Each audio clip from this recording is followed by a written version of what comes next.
وأعمالنا في أعماله وأخلاقنا في أخلاقه إلى حضرة النبي وآل النبي بسر الفاتحة.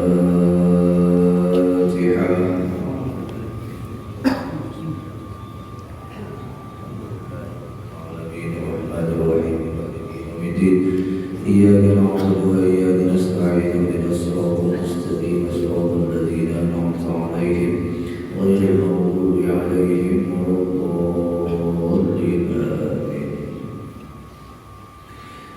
السلام عليكم ورحمة الله وبركاته. الحمد لله حمدا كثيرا كما أمر. أشهد أن لا إله إلا الله وحده لا شريك له إرغاما لمن جحد به وكفر. وأشهد أن سيدنا ونبينا محمدا عبده ورسوله سيد الخلائق والبشر. اللهم صل وسلم وبارك على سيدنا محمد. ما اتصلت العيون بالنظر وتزخرفت الأرضون بالمطر وحج حاج واعتمر ولبى وحلق ونحر وطاف بالبيت العتيق وقبل الحجر وعلى آله وأصحابه الأخيار. أما بعد، سبحانك لا علم لنا إلا ما علمتنا إنك أنت العليم الحكيم. لا حول ولا قوة إلا بالله العلي العظيم. نوينا التعلم والتعليم والتدبر والتذكير والنفع والانتفاع والإفادة والاستفادة والحث على التمسك بكتاب الله وسنة رسول الله صلى الله عليه وسلم والدعاء إلى الهدى والدلالة على الخير ابتغاء وجه الله ومرضاته وقربه وثوابه. وقال المصنف رحمه الله تعالى ونفعنا بعلومه في الدارين آمين، إلى أن قال ربما أفادك في ليل القبض ما لم تستفده في إشراق نهار البسط، لا تدرون أيهم أقرب لكم نفعا. Bapak Ibu jamaah majelis Masjid Baitur Rahman yang sama-sama dimuliakan oleh Allah. Di sini Imam Ahmad bin Muhammad bin Athaillah As-Sakandari rahimahullah, beliau mengatakan pada kalam hikmah yang selanjutnya, ujar beliau, "Rubbama afadaka fi lailil qadri." Terkadang dapat memberikan faidah buatmu fi lailil qadri, pada kelamnya malam penderitaan. Al-qadri itu maknanya adalah penderitaan, kesedihan, kegalauan, kesempitan, suasana hati yang sempit, suasana hati yang sakit. Malam tastafiqu fi isyraqi naharil basr, dan tidak memberikan faidah akan dirimu pada terangnya kebahagiaan di siang hari. Nah, di sini Al-Imam Ibnu Athaillah mengatakan tidak semua yang kita pandang itu akan kepedihan, akan kesedihan, akan malapetaka menurut ukuran kita. Itu adalah tidak berfaedah bagi kita. Boleh jadi dengan datangnya sakit itu lebih berfaedah daripada datangnya sehat, kata Siti. Dengan datangnya gelapnya malam atau kelamnya masa lalu atau kelamnya kehidupanmu, itu boleh jadi menjadi sebab faedah yang sangat besar buat dirimu. Orang yang ma'rifat kepada Allah, ini kan ceritanya orang yang ma'rifat kepada Allah, dia tidak mengukur segala kepahitan itu sama dengan ukuran normalnya manusia. Normalnya manusia yang namanya tercucuk paku itu sakit, ya kan? Tapi bagi orang arifin, tercucuk paku itu nikmat. Nah, ini bedanya kita lawan bukan arifin. Ini namanya arifin kalau apa bedanya? Mereka memandang dengan sudut pandang ma'rifatnya, kenalnya di balik setiap penderitaan itu ada faidah bagi mereka. Karena mereka khawatir kalau terus-terusan diberikan nikmat itu mereka tergolong dengan golongan orang yang ditulis di dalam Al-Quran. Wa idza an'amna 'alal insani wa a'rada wa na'a bi janibihi. Wa idza an'amna 'alal insani, apabila kami berikan nikmat kepada itu manusia, a'rada wa na'a bi janibihi, manusia itu berpaling dan sombong kepada Allah. Diberikan kenikmatan bukannya menambah dekat kepada Allah, malah menambah jauh kepada Allah, menambah jauh kepada Rasulullah, menambah jauh kepada agama, menambah jauh kepada ketaatan, semakin jauh. Lalu orang-orang arifin memandang setiap hal apapun yang bersifatkan qabad itu suasana hati yang sempit, yang dikala dia mendapatkan itu musibah, itu hal yang tidak menyenangkan, malah itu kata mereka lebih banyak faidahnya ketimbang didatangkan nikmat.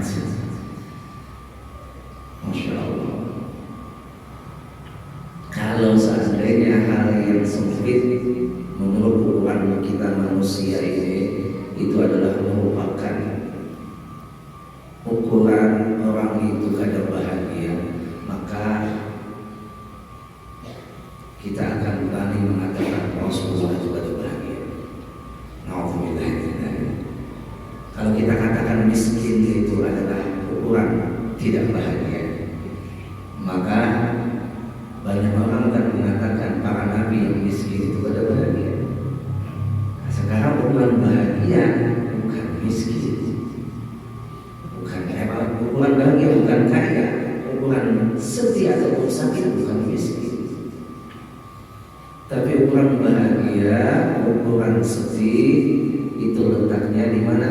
Sudut pandangan hati kita dalam menerima apapun yang diberikan oleh Allah.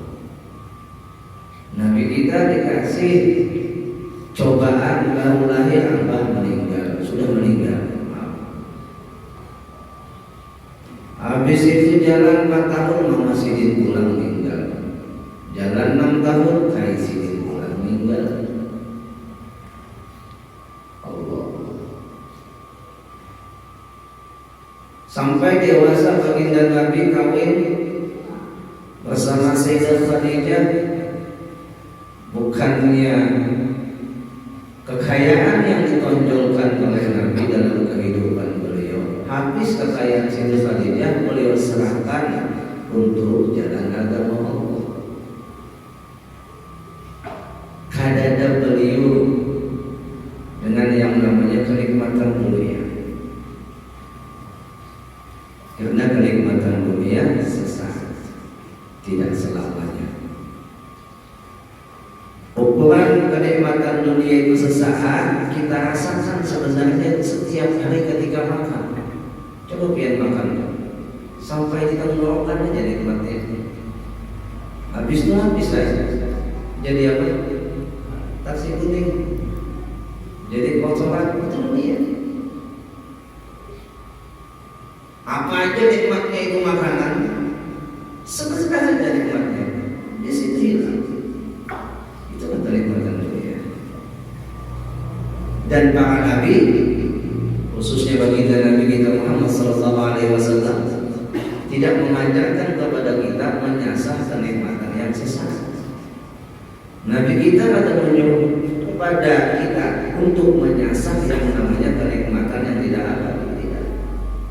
Nabi kita menyuruh kita untuk menyasar kenikmatan yang abadi, kenikmatan yang selama-lamanya, yaitu akhirat yang selamat dan bahagia. Nah, Bapak Ibu rahimahullah wa dalam Al-Quran juga disebutkan wa asa an takrahu syai'an wa huwa khairul lakum. Dan terkadang ya kan, menurutmu itu jelek, menurutmu itu tidak baik, tapi menurut Allah, menurutmu itu tidak baik, menurutmu itu jelek, takrahu, kamu tidak menerima itu, kadang ketujuh lawan itu, tapi khairul lakum, itu kebaikan buat diri buat kamu. Wa'asa tuhibbu syai'an wa huwa syarrun lakum, menurutmu terkadang itu baik, Ustaz, itu baik, itu nyaman, itu nikmat, tapi menurut Allah itu kejelekan buatmu. Jadi janganlah mengandalkan sudut pandang akal yang tidak dilandasi dengan agama. Kalau biar mengandalkan akal saja yang tidak dilandasi syariat, tidak jauh beda dengan para pemikir dunia. Mereka juga mengandalkan akal, tapi sayangnya akal mereka tidak berjalan di jalan relnya iman, tidak berjalan di jalannya agama. Jadi akal ini yang tadi sifatnya adalah lawanan nafsu, bisa menjadi kawan nafsu munnya kadang dijalankan sesuai jalan agama. Ujar perkataan Imam Ibnu Athaillah yang lain, jangan takut, yang namanya jalan menuju Allah, karena jalan menuju Allah itu jelas. Yang seolah tersamar, tersembunyi, atau tidak melihatnya kita untuk menuju jalan Allah, bukan jalan menuju Allahnya yang kada jelas, tapi karena pandangan hati kita telah diliputi oleh hawa nafsu. Jadi pandangan kita kadang melihat lagi lawan jalan yang jelas, kadang melihat lagi. Nah, begitu juga kalau Allah kasih kita apapun dalam kehidupan ini, mau pahit mau manis, itu sebenarnya kalau kita mengambil hikmah dari semua itu, maka kita akan mendapatkan faidah. Dan kebanyakannya kata Imam Ibnu Athaillah, faidah itu didapat dari hal yang sakit dan hal yang sulit, bukan dari hal yang enak. Tidak, kebanyakan. Nabi Sulaiman kaya raya, apakah yang langsung sulit? Jarod. Allah.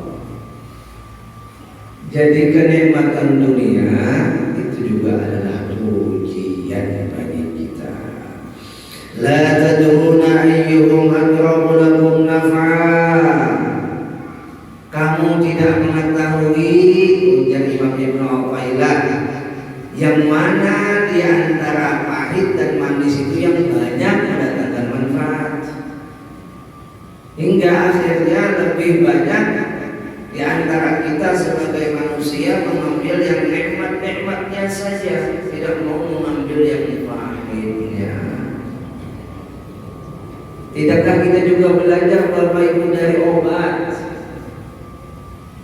Ya, obat sifatnya pahit, tapi mendatangkan manfaat.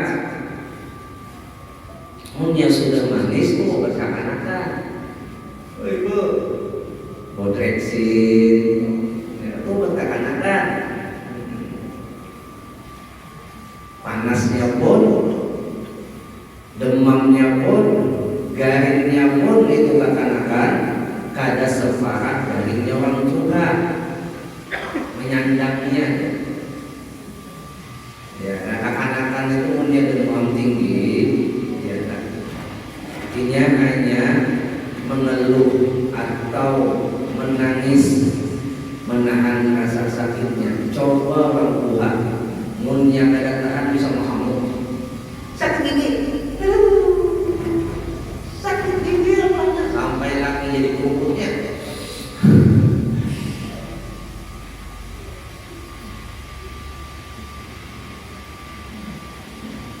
Kalau sudah dewasa, semakin menua, maka semakin bijak sebenarnya dalam menerima masalah. Tidak seperti kanak-kanak, tapi sebaliknya, munnya semakin menua, semakin dewasa, semakin anak-anak dalam menghadapi masalah. Nah, ini harus belajar dudukkan diri, artinya tidak akan mampu dia menerima faidah apapun dari apa saja yang dikasih oleh Allah kalau dia tidak mampu memahami daripada hikmah di balik segala yang diberikan oleh Allah kepadanya. Di sini lagi al-qadha al-basar, rasanya sudah membahas masalah ini di masjid ini atau dalam kajian ini. Qadha itu suasana hati yang kada nyaman apabila tertimpa kepada kita ada konsekuensi kehambaan yang harus kita tunaikan kepada Allah. Apa konsekuensinya apabila kita menerima rasa pahit? Contoh saja, zahabat dunia atau naqsat minha, ya kan, dunia itu pergi atau berkurang, harta pian dari hilang atau berkurang, maka datanglah rasa sedih di dalam hati. Bertanya dengan pian pelanggan, siapa yang kada sedih hilang keterangannya tangan?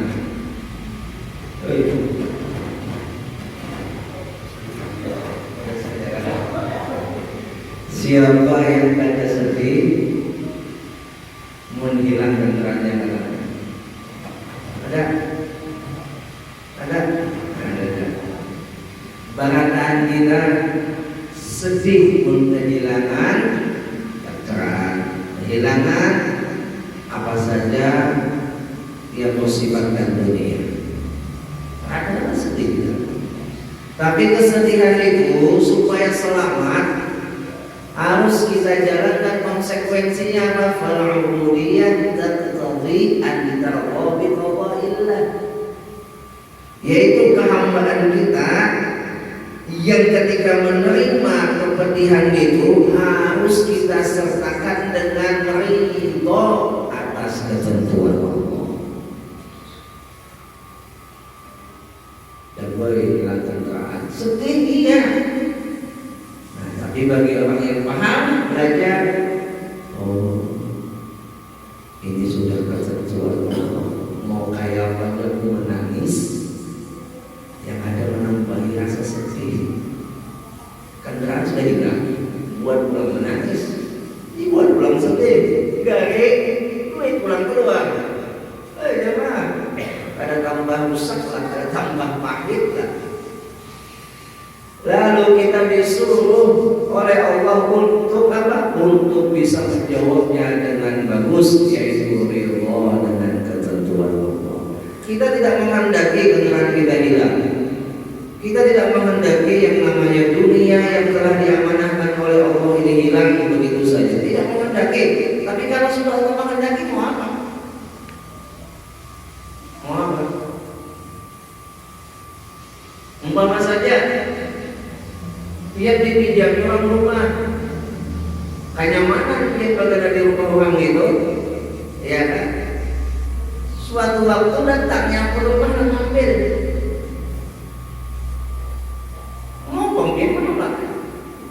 Jadi yang di rumah itu untuk jangan sementara kenyamanan di kamar rumah apa rumah ya kan.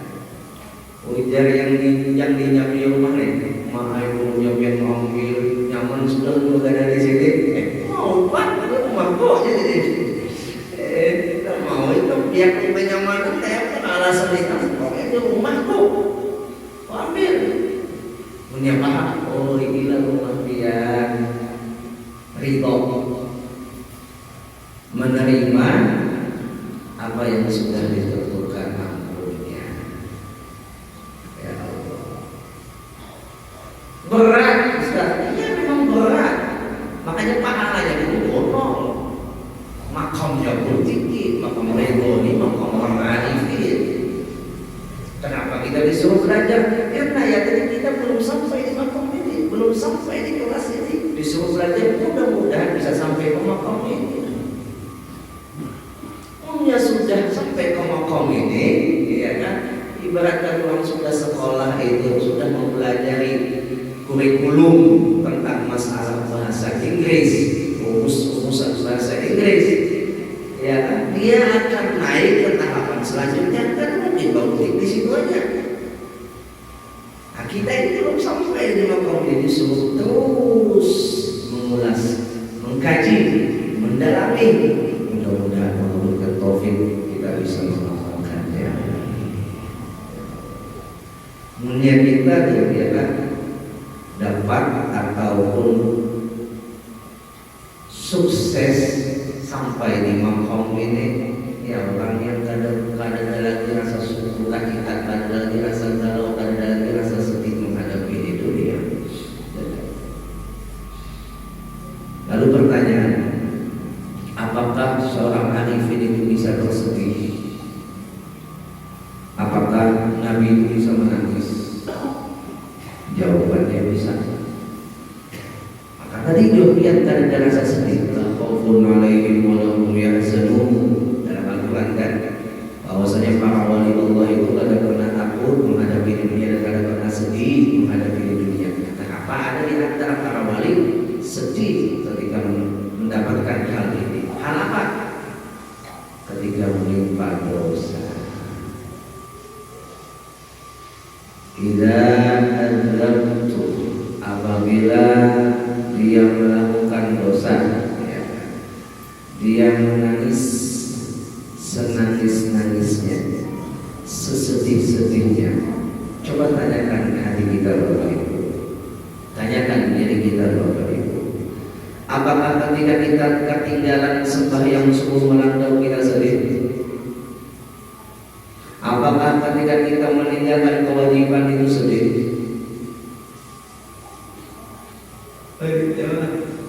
Apakah ketika kita khilaf melakukan dosa itu sedih? Atau sebaliknya enteng-enteng aja?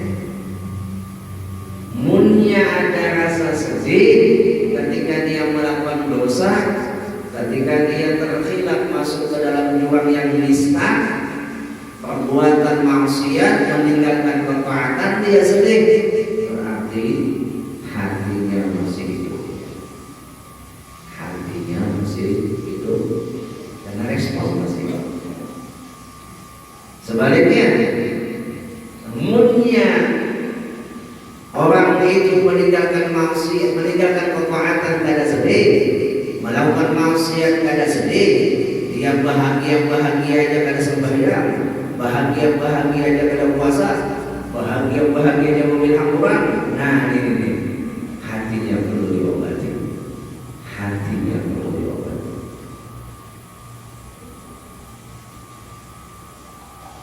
Kalau wali nangis sedih karena dosa, kalau orang yang jauh dari Allah, apalagi hatinya sudah tertutup untuk menerima hidayah Allah, naudzubillah min dzalik, dia menangis hanya karena kehilangan dunia. Allah.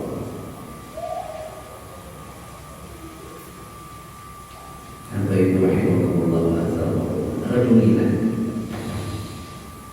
apa yang sudah kita lakukan. Apakah sudah kita tangisi kalau itu sebuah kesalahan, ataukah sudah kita syukuri kalau itu sebuah kenikmatan? Kalau belum, berdoa dan terus berusaha, mudah-mudahan kita bisa melewati masa-masa itu dengan baik sehingga akhir hayat kita husnul khatimah. Amin Allahumma amin. Nah, jadi Bapak Ibu rahimahullah, ketika ditimpakan qada, seorang yang arifin, seorang yang salihin, dia akan menjawab dengan ridho atas ketentuan itu. Habis itu watasbira, sabar, menerima segala ketentuan yang pahit itu. Dua ini jawaban untuk segala kepahitan, ridho, sabar, selamat sukses dia mendapatkan faidah di balik kepahitan itu. Inna ma'al usri yusra, hanya saja sesungguhnya yang namanya kepahitan, kesulitan itu dibalas dengan kemudahan, bahkan 2 kali kemudahan. Satu kepahitan Allah balas 2 kemudahan. Bagi siapa? Bagi orang yang mampu melewatinya. Siapa yang mampu melewatinya? Itu orang yang sabar dan ridho ketika diberikan oleh Allah kepadanya. Dia ridho, dia sabar menghadapi apapun, khususnya masalah pahit, masalah pedih, masalah sakit, maka dia akan mendapatkan kebahagiaan yang hakiki.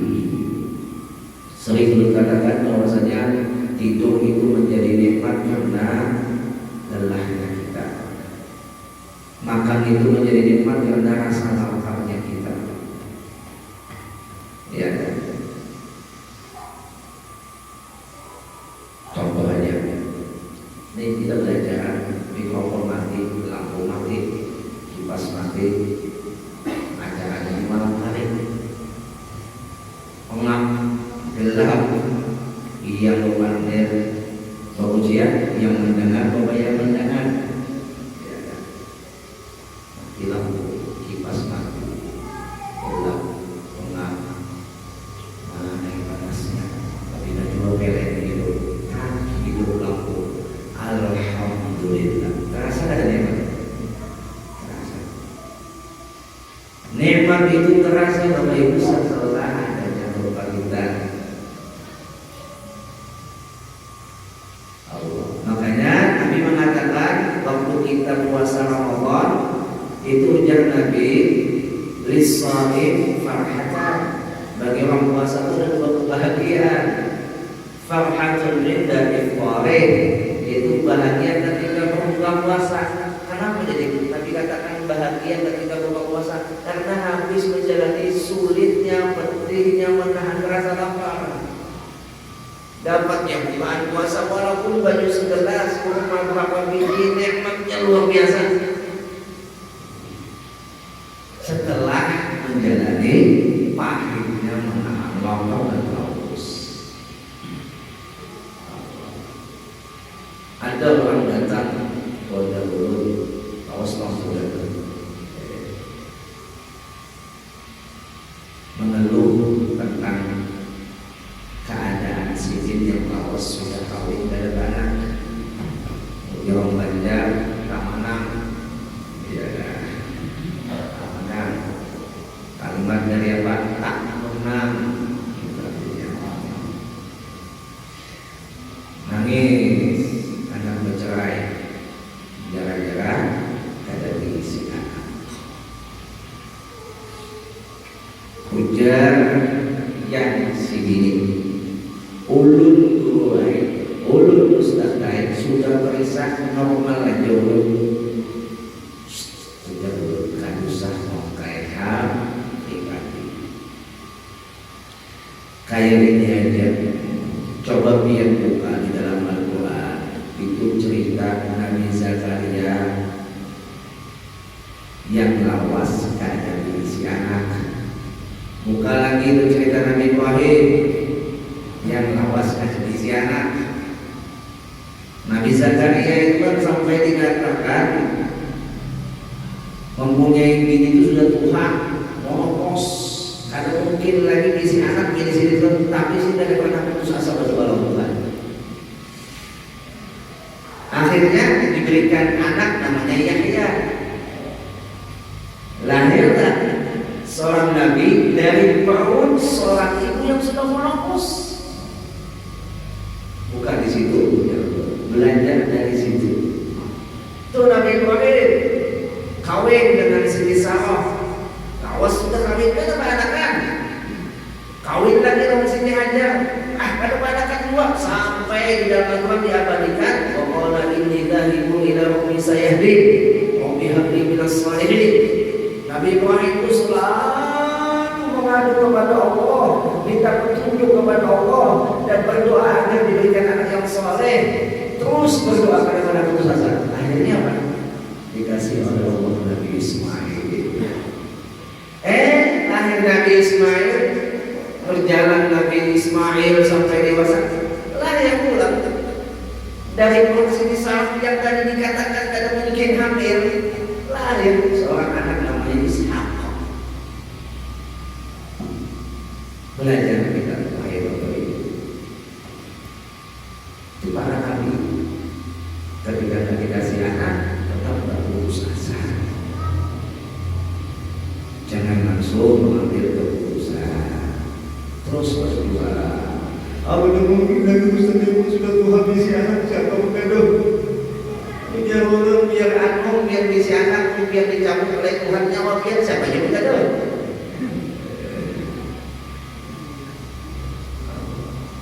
Jangan langsung negatif thinking lawan Tuhan. Jangan, husnullah, sangat baik lawan Allah. Ini langsung orang itu menghubungkan seorang kaya ini akan datang. Memang seorang itu Tuhan kan?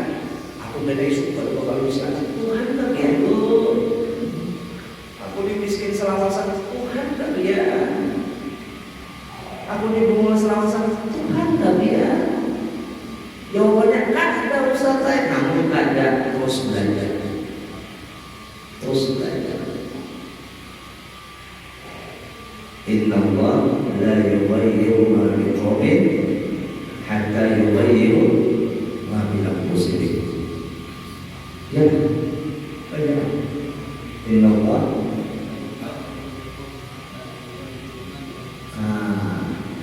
sesungguhnya bagus ya. Alhamdulillah saling mengingatkan. Sesungguhnya seseorang ataupun siapapun orang yang tidak akan mampu mengubah dirinya kecuali dirinya seorang.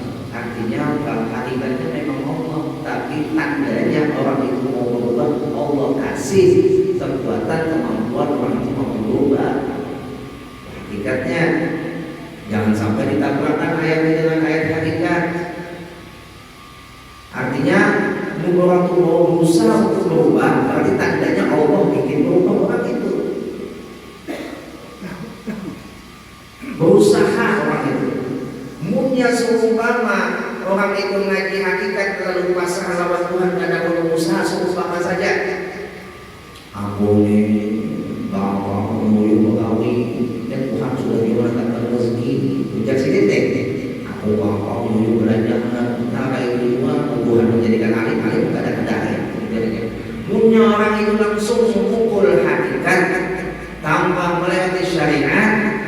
Ujarnya, aku cukup guring saja, cukup di rumah aja, maka aku akan dapat ilmu lalu punya kaya itu di dunia ini tidak ada kumul. Andai saja ilmu itu didapat dengan guring, dengan bermalas-malasan, mulai aku sudah banyak mengaji duduk. Sampai ke Tuhan pasrah saja berkabut mengaji, maka tidak akan ada orang kumul di dunia ini. Andai saja pulang dengan bermalas-malasan itu bisa mendatangkan kesulitan, maka tidak ada orang yang miskin di dunia ini. Tandanya orang itu diberikan oleh Allah rezeki, diberikan oleh Allah kemampuan untuk mengais itu rezeki, maunya berusaha. Ustaz, sini Jepang maunya bagawi apa? Bagawi sini doa, ngajar, ya kan? Walaupun bukan distatuskan bagawi, tapi jalan sini untuk mendapatkan rezeki dengan cara Allah, bukan dengan caranya. Tetap Allah mampukan, tetap Allah kuasakan orang tersebut untuk mengambil itu rezeki. Ustaz itu pun berbulan ke rumah sakit sudah tidak tahu apa-apa lagi. Siapa yang mengambil Ustaz? Maka ada rezeki harus ada usaha. Usahanya siapa? Lewat orang lain. Siapa orang lain? Keluarganya yang menghantarkannya ke rumah sakit. Keluarganya yang menyuruh dokter untuk mengantar infus. Dokter pulang masuk infus. Habis itu bekerja pulang nadinya. Yang memampukan siapa pun nadinya bekerja. Artinya menyerang daripada infus. Allah. Kemampuannya siapa yang datang? Allah. Andai saja Allah stop dong. Letakkan jantungnya. Apalagi untungnya itu infus. Apalagi manfaatnya itu obat tidak ada lagi. Obat infus setelah apapun karena masih ada apa? Masih ada nafas. Siapa yang memberikan nafas? Siapa yang memberikan degupan jantung? Siapa yang menggerakkan semua itu? Jadi pada intinya gerakan apapun dari yang terkuat sampai terlemah, ketahuilah dari yang mampu sampai sudah tidak mampu lagi, semuanya Allah yang melakukannya. Ini disebut dengan tauhidul af'al. Tenggelam di dalam lautan af'alullah, dawiyah Allah. Jadi Bapak Ibu rahimahullah wa rahimahullah, mau kita nih umpama sudah belajar ilmu ini, ternyata kenyataannya kita masih belum bisa menjawab kepahitan itu dengan sesuai ilmu ini. Apa jawabannya? Terus berusaha, jangan putus asa. Terus berusaha, jangan putus asa. Apa usahanya? Berdoa dan terus belajar. Semakin diulang ilmu itu, semakin melekat. Lancar gaji karena diulang. Kalau sudah melekat, ilmu yang manfaat akan menghasilkan kemanfaat bukan saja bagi dirinya, juga bagi orang lain. Mudah-mudahan kita diberikan ilmu yang manfaat. Amin. Karena sudah isyarat sebagai penutup. Ayo kita isi sama-sama di 10 awal Dzulhijjah dengan amal saleh, amal baik. Karena Nabi yang katakan, "Min ayyam al-amal saleh fiha habbu ilallah min hadhihi al-ayyam." Tidak adalah hari-hari yang terlebih Allah cintai kepada orang yang saleh, yang beramal saleh itu daripada hari-hari ini, yaitu hari apa? Ayyamul Ashar, 10 awal dari Dzulhijjah. Qalu wal jihad fisabilillah. Sahabat bertanya, bagaimana dengan pahala jihad fisabilillah? Ya Rasulullah, wal jihad fisabilillah, ada pahala jihad fisabilillah karena kau mengalahkan orang yang beramal saleh di 10 awal Dzulhijjah. Wal fajr wal layalin ashar wasyaf'i wal watr. Allah bersumpah demi fajar waktu Idul Adha, dan Allah bersumpah 10 malam di 10 awal Dzulhijjah, dan Allah bersumpah di hari Tarwiyah dan di hari Arafah. Asy-syafa' bermakna Tarwiyah, al-witr bermakna Arafah. Bukan tafsirnya. Alhamdulillah dapat ilmu pula. Kenapa dengan kita terjadi tidak tahu? Karena ada hampurnya buat kita.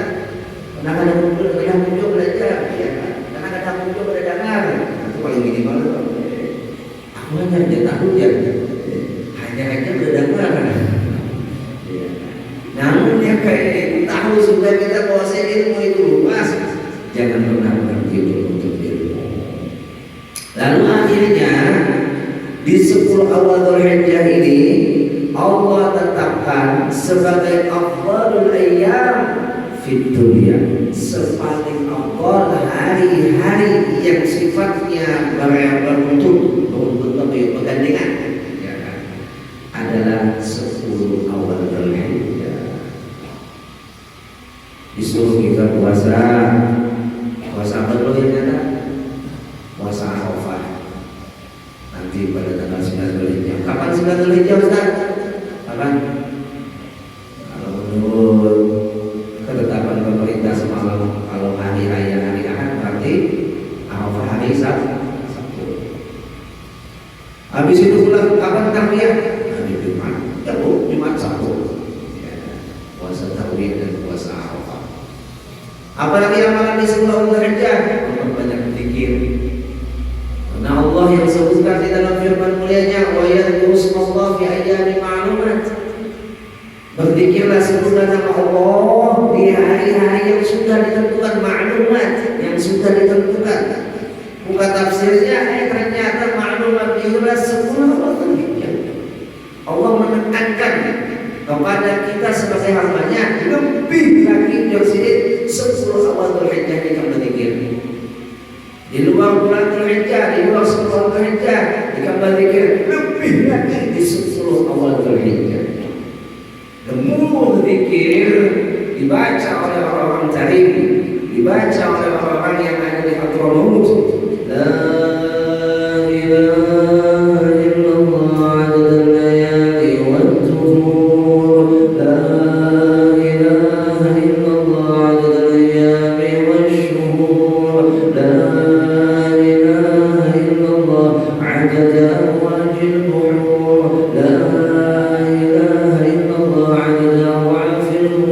sampai habis zikir dibaca 10 kali tiap malam. Tambah salawat Allahumma shalli ala sayyidina Muhammadin wa sallallahu alaihi wa sallam wa tasarrafa daruna bil mawta wa haji wa sallallahu wa ala manham wa talab bil ilmi wa bil hajj wa ala alihi wa sallam. Dibaca juga 10 kali setiap malam di 10 awal Dzulhijjah. Itu amalan orang yang ada di Carik. Dulu tiap malam di masjid-masjid habis di satu sampai melekat tuh, walaupun nggak ada terbaca, karena tiap malam di 10 awal Dzulhijjah mendengar andai kata ada terbaca tuh, mendengar mereka berzikir kayak gitu, tiap harinya kita takbiran berzikir di dalam, walaupun nggak ada terbaca, balik kita aja. Itulah suasana yang ada di dalam amalan tempat membaca, masya Allah. Nah ini amalan yang hendak nanti lulusnya kalau bisa pilih ya, ada kayak yang bisa saudari, jika bisa aja nanti ambil sini pada kedua kita akan itu kertas yang sudah dikirim. Kita harapkan dari Allah kita kalau mengisi sebuah awal Dzulhijjah ini dengan amalan dan amal soleh, kita pada tentu sebelum awal Dzulhijjah akan datang kita masih hidup, belum tentu tidak. Contohnya kawan kita ada yang meninggal sudah belum sampai 10 awal Dzulhijjah sudah meninggal. Jadi jangan sia-siakan kesempatan, karena tahun ini beda dengan tahun akan datang. Andai kata sampai di tahun akan datang, mungkinlah masih sehat, mungkinlah masih kuat, mungkinlah masih semangat.